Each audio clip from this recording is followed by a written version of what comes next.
Incoming transmission from the future. Vancouver AI Community Meetup. There's some really passionate and turned on humans in this field through all of the AI slop that you see every day in terms of like the shareable clips all over the place. There's some real creativity. There's some real intention happening. The workflows that make these things happen rivals visual effects. It's just that we get to the pixels that were, I won't say final pixel because it's still a little hard to get to like incredible intention, but pretty darn close. And certainly, you know, the access to quality of pixels in frames that has never been more accessible. So on the local stand front, I want to invite a couple of creators that are really hitting the mark right now. And I'm so enthused to have A, known for a while, and B, literally met tonight in person. So Luke, please come on up, and Tim as well. I can't see you, but come on down, sir. All right. Thank you for coming out, guys. We saw your shorts tonight. Obviously, they're a small snapshot of everything that you've ever done. Tell us a little bit more about your experience and your process. I'll begin with you, Tim. Yeah, I just think I come from the VFX industry. I've always been like compositing and lighting. So I've been working on like a shot per shot basis, but I've always been like a big proponent. I was born in the 80s, so I have a big nostalgia towards that sort of era of film, but I've never really been in a position to like make a film or create my own film. So I haven't had the drive. Like VFX, you're super busy. You're always doing stuff. I don't know, it's hard to find the time of day. And then over the last bit, as this sort of technology has just like exploded, that's one way to put it. It's just like I now have the ability to just think of an idea and think of a first frame of a shot. And then the next thing you know is like, oh, okay, that can lead into the next shot, and that can lead into the next shot. And then the next thing you know, you have like 45 seconds or a minute of footage like that you can start to use, and you can explore these ideas really easily if you know how to kind of set it up and how to prepare your shot and your idea for, the further generation of the film. That's so cool, Tim. If you could pass that over to Luke. Luke, you come from a strong and long and I would guess storied as animation is, animation history. Tell us about your process, where you came from, and how we got to see your piece tonight. Yeah, so the animation I did was the D&D one, Critical Seduction Darlings. And that character was definitely not based on my personal D&D character that I always play. But we won't shame D&D bias. This is a safe space. Yeah. So I knew I wanted to be an animator at 12 when I watched Jurassic Park in theaters. And I got my first animation job at 17. I was directing by 21. That was in 2001. So I've been directing animation for a really long time. Had lots of experience over probably a lot of shorts actually, and more than 1 billion views now. So just on a lot of, Barbie and all that kind of stuff. I did way too much Barbie, honestly. But yeah. So as I jumped on the AI train very, very quickly early on because I just really saw the potential. And I've always been writing and wanting to get my own stories. I've pitched so many broadcasters for my own shows, and I've never gotten greenlit. And now's the opportunity. And I've just recently, in the past few months, it's gotten to the point where you can actually produce studio quality, production where you almost can't tell. There's still a few things, but you can almost not tell that it is AI. It's a completely different process though. So it's been really interesting to kind of play around with it. I love, so that 2-minute animation that I did that in 3 days from script to final. Which is just unheard of. Yeah. So that would have taken me and a team of people. First of all, it would have never happened because nobody would invest the amount of money. Just for context, I worked on a craft dinner. Do you ever see this is a little bit old now, but the craft Cheezosaurus Rex? Does anybody remember Cheezosaurus Rex? Okay, I animated that guy a lot with a big team of people. And you strike me as a cheeseosaurus kind of guy. Yeah, there's always a little bit of the animator in every bit of their work, exactly. by the way. It's true. And so that I know, like I kind of was talking with the owner of the company. I was working with a Guru studio back in Toronto, and that one of those spots cost like, between $200,000 to $400,000, depending on what. And a big team of people, months of work for a 30-second spot. And I just did 2 minutes in 3 days by myself. So it's amazing. Wild. Before we go back to Tim, I wanted to mention, you've really hit on something there that actually, I want to, Luke is being kind by handing the mic when I'm about to ask him a little question. The quality of the character animation in that piece, it's like that is in the DreamWorks animation ballpark, right? Like, would you all agree, right? That isn't coming out of every AI animator right now. That's not randomly coming out of Sora so much, right, in the app or Pro. How much do you attribute like your eye and your experience in what is now traditional flows, which, were state of the art, 3 or 5 years ago now, into like really finessing that kind of acuity and the nuance of that character movement and expression? I think I'm maybe a little OCD as well, so that helps. Just like I'm really obsessive with making things perfect. And so a lot of the process it's a mix of AI. I'll bring stuff into Photoshop a lot as well. And I do hundreds of generations. I mean, I spend over $100 in credits on that shot, on that 2-minute thing.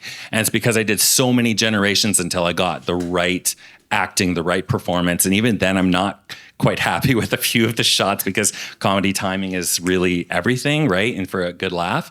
And I'm glad you guys laughed. But I was like, as I was watching, I'm like, oh, that could have been so much tighter. But it's getting better all the time. So I definitely, the experience that I've had is extremely helpful because I've done that so much. I know what I'm looking for. Does that answer the question? Yeah, no, abundantly. That's awesome. Thank you. Tim, I'd love to ask you about, how I discovered you is your courses on ComfyUI and Nuke being passed around on CG Pro.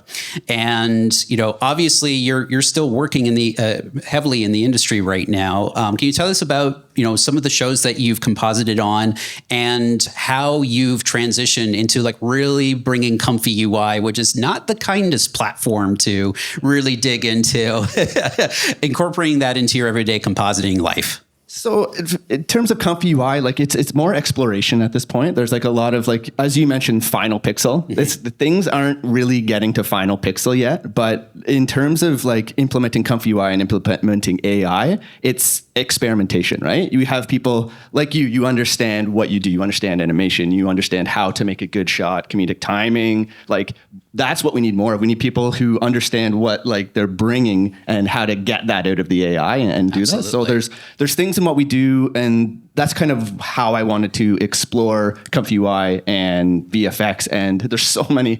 I don't know if many of you understand like VFX and how shots are composited and how it's all built, but it's a super complex and there's so many layers, so much data coming in that to say that AI is going to take over VFX, it's like, but like what part of it? There's like so many different things that go on. There's CG, there's like matching plates, there's color, there's all this stuff. And like people get really scared that AI can do all this stuff. AI can do it. And it's like, well, no, you got to apply it at the task you're trying to do, right? It's the problem. There's a problem. Is it going to like solve it faster than we're doing it already? And a lot of the time right now we're finding it's not. It's going to be around the same.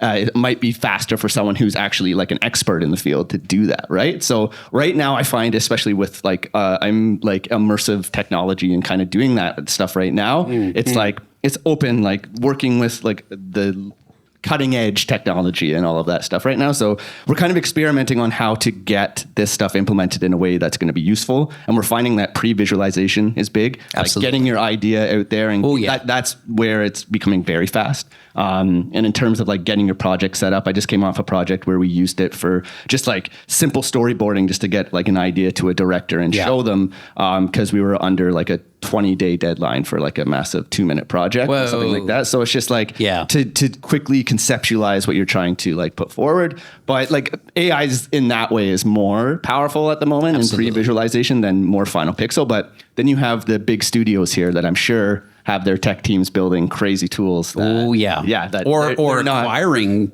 as DNEG has very recently. Right. And then you see people talk about like Runway and how, they were going to like be the ones to disrupt this stuff. And now they're having trouble because everyone's trying to base everything on one model and one thing, where they're realizing that it's multiple sort of things that you have to use to get the results that you want to get. So like VO, Nano, like all of these different tools that actually work way better than trying to get the most out of one sort of. The more things change, the more they stay the same, right? As much as we are trying to escape the perils of a linear visual effects workflow that, honestly looks like more of an assembly line with a few hops, depending on what the tolerance of the budget and the team and the technology can allow, it's really becoming this sort of like circular vessel, right?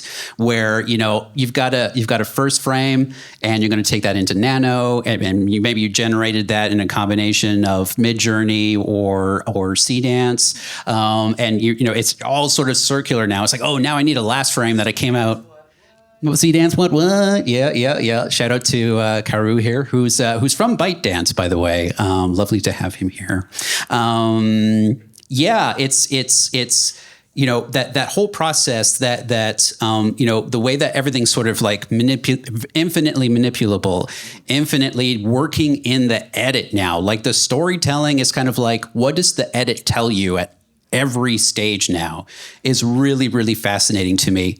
Tell me a bit more about like the iterative process that is really allowing now. Oh yeah, especially so I've made that short before any of this stuff came out, like Nano or like Flux Context. But now you have the ability to literally, like, I could make a first frame and then I can take my character and say, make them smirk, make them smile with big teeth, or like turn their head to the right, turn their head to the left, like put their hand up in a gesture, and you're constantly able to like manipulate this character now in the shot with like minimal degradation to like the data or to the image. Like that's something that you have to think of, because the more you do it, the more quality you lose in that. But in this new short I'm trying to work on, I'm able to like go in and be like, okay, this character's in the bedroom. Now, can you put this character in the bathroom in a similar sort of decor? And then I have another shot where the same character is like in a different room in the house, and you can kind of build out like continuity throughout like a whole sort of sequence just by like being, can you put this character here? Now, can you put them there? Can they be like wearing this? And then you can feed in multiple images to say this dress, these pants, or like this, like this sort of stuff. And absolutely. Like, and you can just modify just that one part of a shot, and it's getting for the creative sort of minded people, where it's not like a lottery or like a slot machine to like kind of pull and get a result. Now it's more like you have control over sort of everything you want to build. Yeah, the cone of efficacy of intention is narrowing with each new model release, and that's what's really, really exciting about all of this. So back to you, Luke. Can you tell us a bit more? You mentioned that you spent about $100 in credits. Tell us about that iterative process as well from your standpoint, and how hard that would have been before in a traditional animation pipeline. Yeah, I think one of the interesting things that I really love is the amount of iteration. You can try so many different things so quickly, and you also get some happy mistakes sometimes. Yeah, and so it's very different. It's a really big paradigm shift from traditional production. It is a lot more like having a co-director that is really weird and just does like random shit, and but like cool weird, like sometimes productive cool. Weird. 90% of the time it's just unusable, but 10% of the time you get some real gold. And some of those like facial expressions, like after Violet says, and healing potions. Like, I just loved that. I didn't prompt that. It just came, and, and I was just like, oh, this is great. I love that. Absolutely going to keep that in. But I think the best part of it is that iteration process. And it's just, you get so much to choose from, so many cuts, and you just would never be able to do that before. So I think you're able to get something that actually feels a lot less polished, and more human and natural in some ways. And and there are some things that are still not quite feeling like human. There are certain nuances that I think will get better and I see getting better shout out to Seed Dream again, because and Seed Dream is wonderful. Seed Dance is really good at some of this stuff. And so when they release their voice model later, that's going to be really, really cool to see and play with. So yeah, absolutely. No, it is such a paradigm shift in not just like the traditional ways that we do these kind of visual stories and abstract storytelling. It is a paradigm shift in in informing us in real time in that process too. I want to touch on sort of a couple of paradigms that are sort of like emerging in this field. The field of AI filmmaking really kind of like celebrates kind of the lone wolf archetype, the one person who has access to all of the tools and bangs something together in a record amount of time in, under $20 or whatever, credit spend that they happen to do, and that's cool. And there's some brilliant stuff that's come out of that. I can see the perils of staying exclusively in on your own on storytelling, and I've had a lot of recent experience, particularly with two of the guys that I work with up here in collaborative storytelling. It is transforming me by the minute. Have you both had a chance to start to work more collaboratively, in a sort of lower stakes way with others in your creations? Is that something that you want to do, or is it something like you're in the playground of wow, this is amazing, I can do this on my own, Tim, I think we have a bias over here. Yeah. Luke, do you want to speak to that? Yeah. I've actually been actively working on putting together a pipeline for working collaboratively with other artists, because there are some, bigger projects that we're pitching on, some some Indigenous animation, like a series and stuff like that we want to do. And one person can't do a series, one person can't do a movie, but we were looking into this longer format. And so working towards how that works, because it's a completely different paradigm. You don't really need to board. You can jump right into an animatic with Nano Banana. And there's a lot of really different things, and it's a bit of a wild west right now. Absolutely.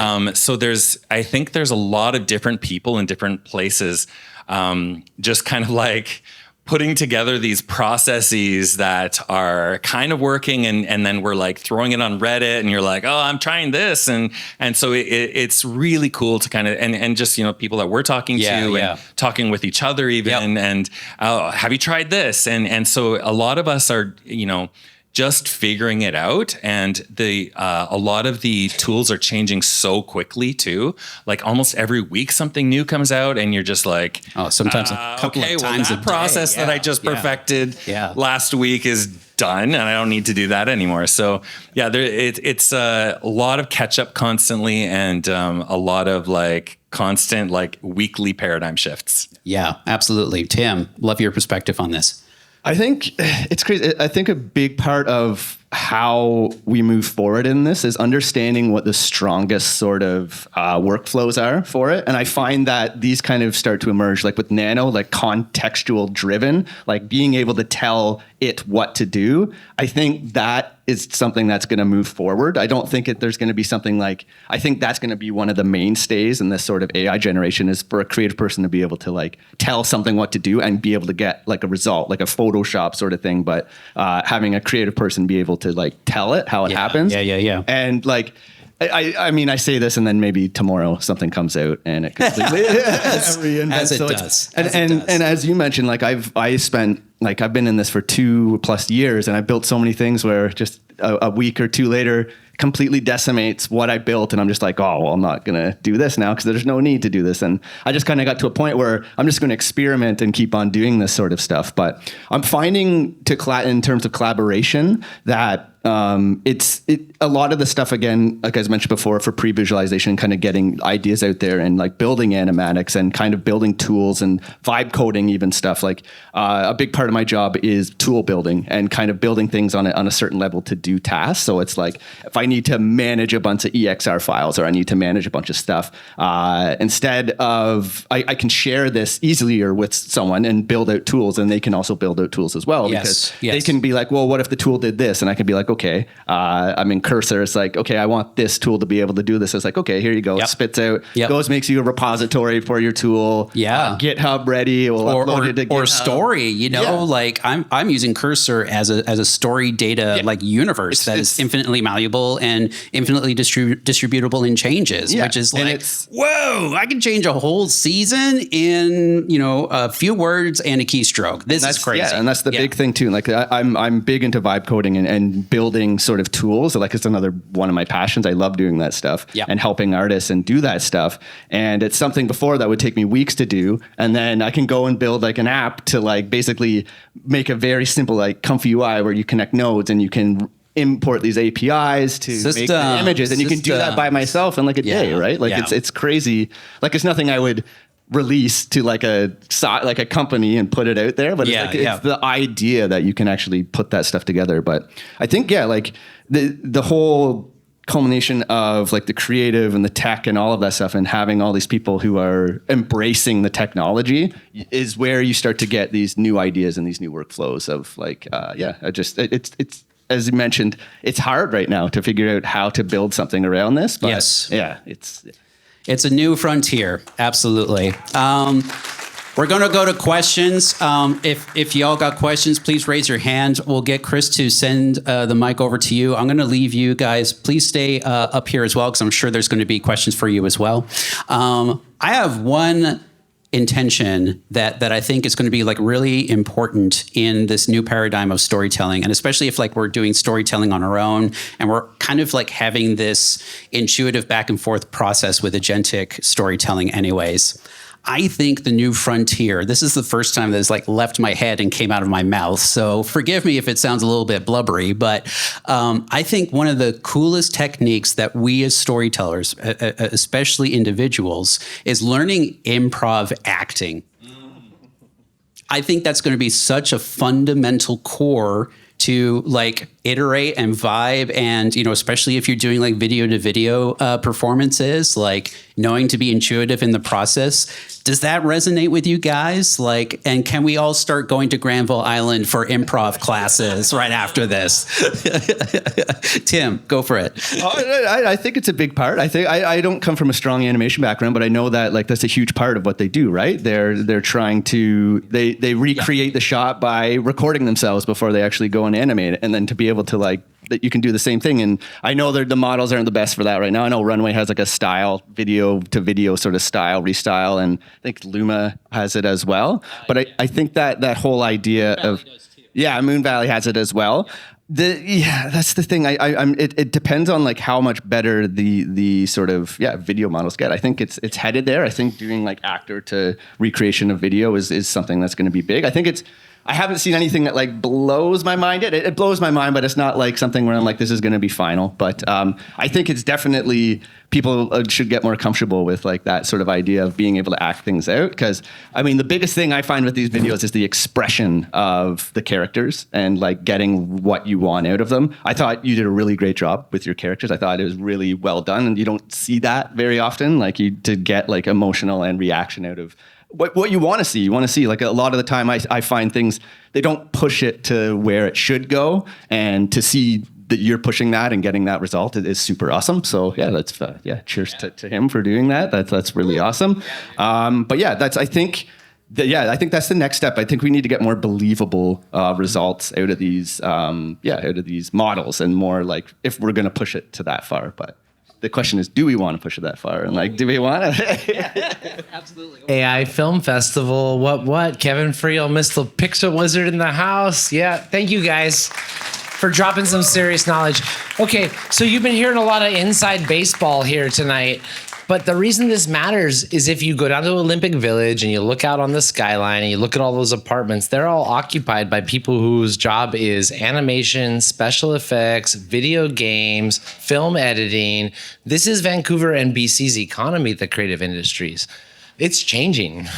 A lot of our children or our friends are graduated with degrees and they're like, hey, where do I go from here? I'm not exactly sure how to penetrate this delicately balanced BC entertainment, film, and special effects Hollywood North ecosystem. And so these guys are at the leading edge of trying to figure that out. They're poking the stuff, they're figuring out what comes out of it, and they're remixing it to reinvent the future for all of us here in Vancouver. And praying to the model gods half the time as well that an output comes out.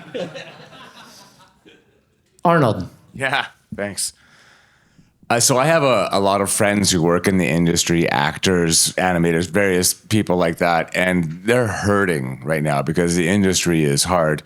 And there's a lot of hope that I see on the stage there, especially in the idea of like 1,000 iterations until I see the thing that actually, and it's still not quite right. I feel like what we have in BC is discernment about what's good. And the ability to harness these tools to actually create, but there's such a great fear and reluctance to step into it because they feel like, well, this is replacing me. And I feel like, so I guess my inquiry or my question is, how do we bridge that gap? How do we bring people into the fold so that we can harness this expertise that we've cultivated and capitalize on this, what's almost there to be brilliant so that we can kind of be at the forefront of this coming wave?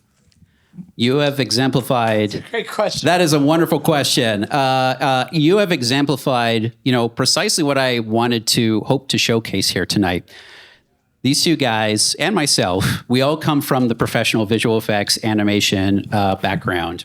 And we were all, and still currently in some cases, in really big teams, doing very specific jobs in the line. And to pivot over to another job in that line was really, really hard, if not borderline impossible, depending on how you were with relationships and managing the workplace or whatever, the politics.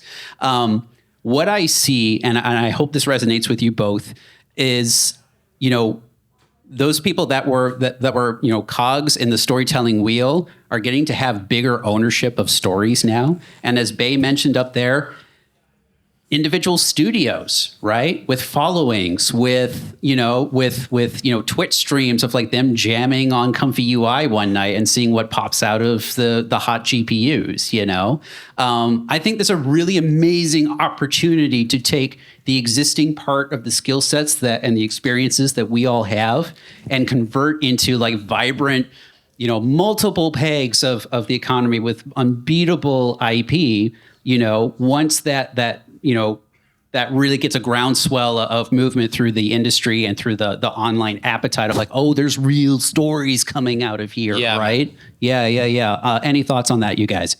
I did. Is there a place that I could point people to, like, go talk to Luke or go talk, like, is that the next step? Like, where can I say, hey, don't just wait. Go. Yeah. Actually, so another initiative. I have a lot of friends in the animation industry. People on my last team. One's now a massage therapist. One's an executive assistant. And one is working at Staples. It's a really hard industry right now. And so one of the things that Tiny Ghost Studios is going to be launching, I'm not sure yet when, but we're still working on it. But we want to do a school where we're actually teaching people how to transfer those skills in animation to using them for AI. And we are actively building a studio that is going to be ambitiously doing more than just shorts. Like we're looking, like I said, to like actual series that are going to be on TV and you should put that movies flag in the ground ASAP, because I think there's some federal funds coming down the pipeline for sector-based retraining and upskilling and stuff. No, if anybody wants to talk to me about that side of things, we'd love to, because I feel like this is something that the government should be funding as well, because what are we all gonna do in the future? You know, there's so, and you know what, I lived through the time.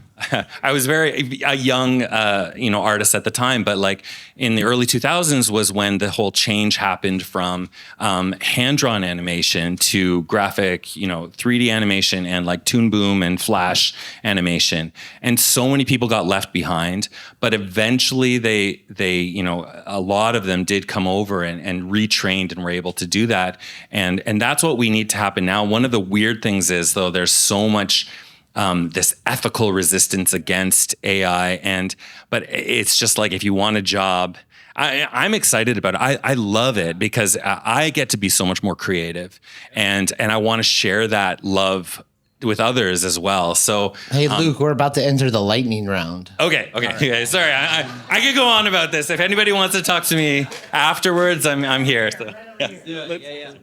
Hi, sorry. I work in the film industry. I'm actually on the technical color side of things, not a PhD guy, but I'm a color science guy.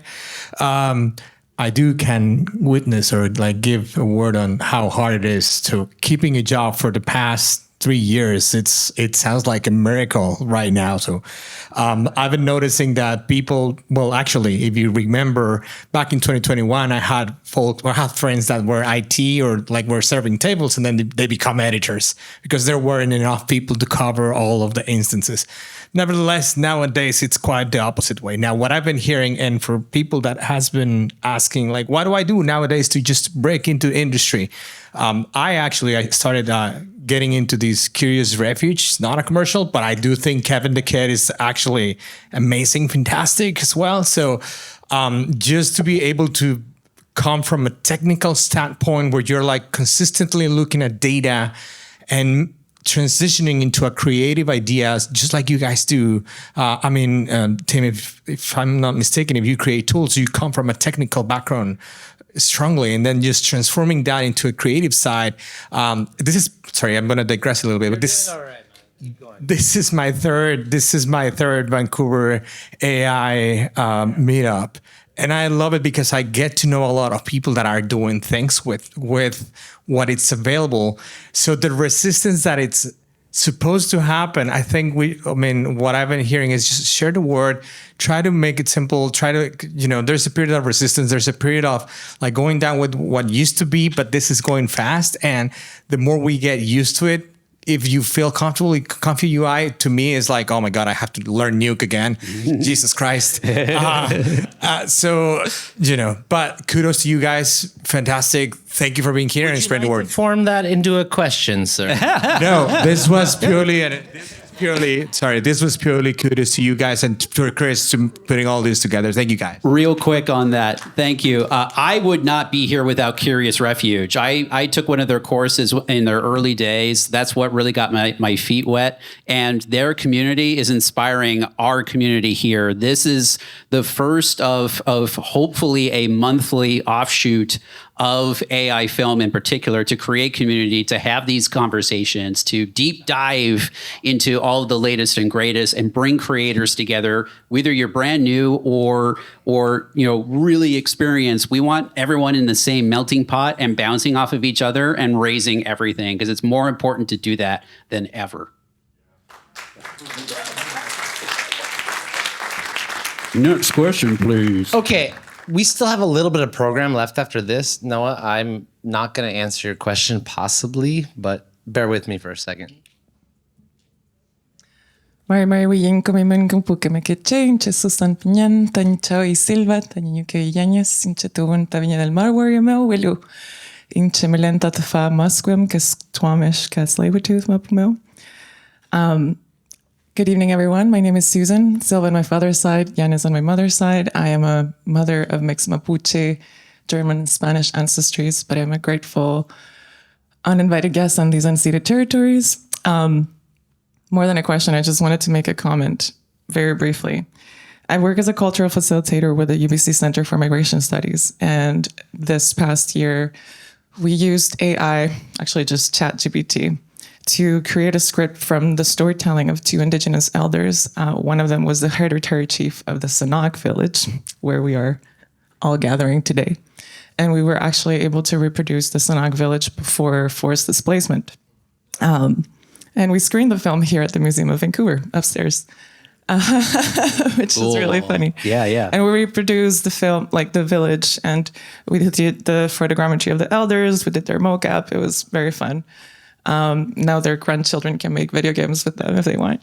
That's amazing. Oh my God. We're creating virtual digital libraries for the communities to reuse and trying to also give back to communities. So I guess one of the questions, because you mentioned Indigenous stories, understanding that the ethics around AI don't necessarily account for cultural intellectual property.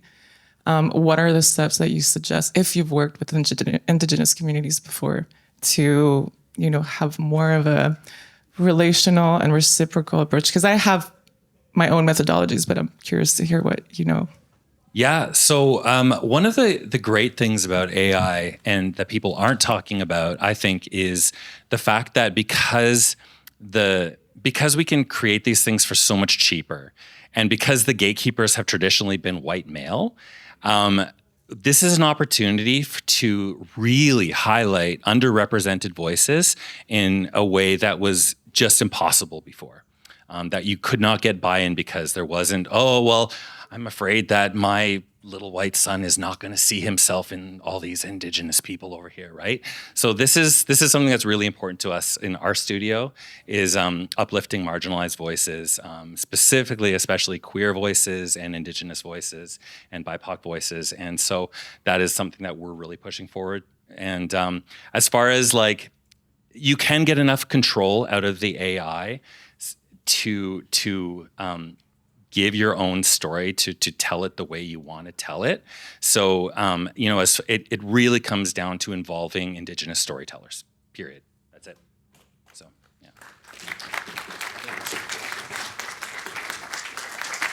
Is it okay if I proceed? Do you mind asking them? Oh, you gave up explaining me. So I have a question that nobody's going to like, but I'm going to ask it anyway. So go for it.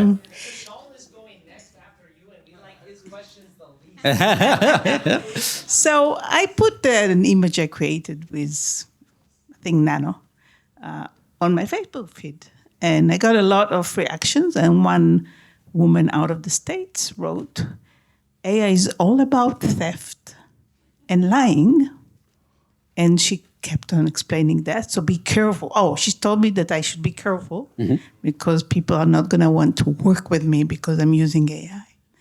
But when it comes to what you guys are doing, and since I don't understand what you're doing, I wonder how much do you feel that what comes on the screen when you prompt the AI is actually taking someone else's work and becomes yours? Yep. Yeah. That is a great question. That is the heart of the matter in so many ways. It really is. Yeah. That is something that we are all wrestling with right now in very big and serious ways. The legacy of the models that are out there that are dominantly being used have hoovered everything off of the internet, off of ArtStation, off of, artists' looks and history and everything. And that is so hard to move through right now. And we confront ourselves, and I think you guys share the same values, and I know that people up here share those values too. It's a technology that has come so quickly and has been unveiled with the consequences not kept into consideration.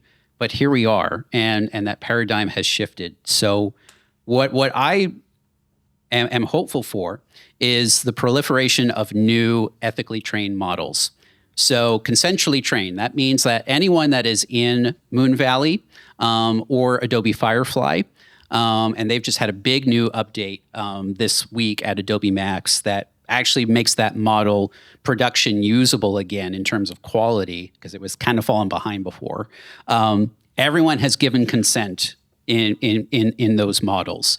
So we're getting there, but we have a legacy that is like, and we need to clean up. And I confront myself daily with that. I want to give a shout out to a guy who can't be here tonight because he's teaching his class at SFU CIAT, the School of Interactive Art and Technology, Philippe Pasquet. So his whole jam is training small models on artists' work. So the thing that you brought up is a major barrier for many of us. I have trained photographic models on only portraits I've ever taken, and I'm able to generate now new faces based on this type of thing. And so this model is available to these guys as well. And so I'm not trying to dodge the question by saying the people that are here that I present to you are exploring alternative methods for dealing with this type of stuff. And this stuff matters to us a lot. It's something, like Kevin said, we confront it every day in our work, and stuff. Everything that is generated now is slurped up from all, but it's my particular photos have been trained into models more than anybody else I know. There's a website you can go to called haveibeentrained.com where you can look at your own work. You can point your video or animation assets, or in my case, photographic assets against it. And it will tell you specifically which of your works are included in the training data for these models. And so, I've got like 2,000 photos in the NVIDIA facial recognition data set that is used in all sorts of activities. That is a foundational model. Absolutely. Yeah. It's crazy. It's crazy.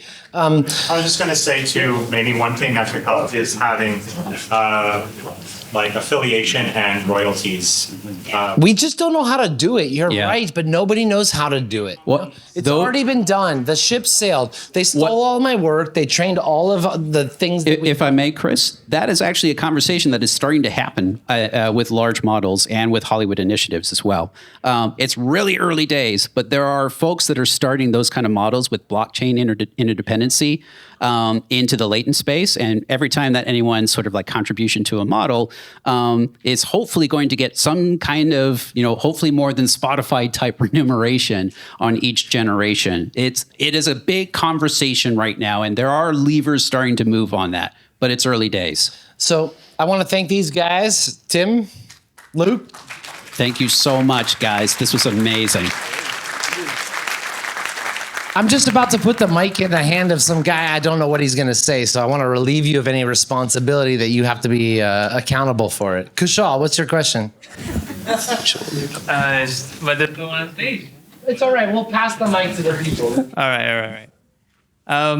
So I was going to ask actually about the film stuff, but the question before me, of course, changed the, ball completely. Now I'm interested in that. So, like squirrel. So I guess I want to take a hard line on the opposite end to what Kevin was saying in a sort of with a place of love, which is there is no way to train ethically, trained models. That's bullshit. Everyone who owns data, stock, what's the company with the stock photos? Shutterstock, all these companies are going around fucking like, oh yeah, we got the ethically trained models. You know what they're doing?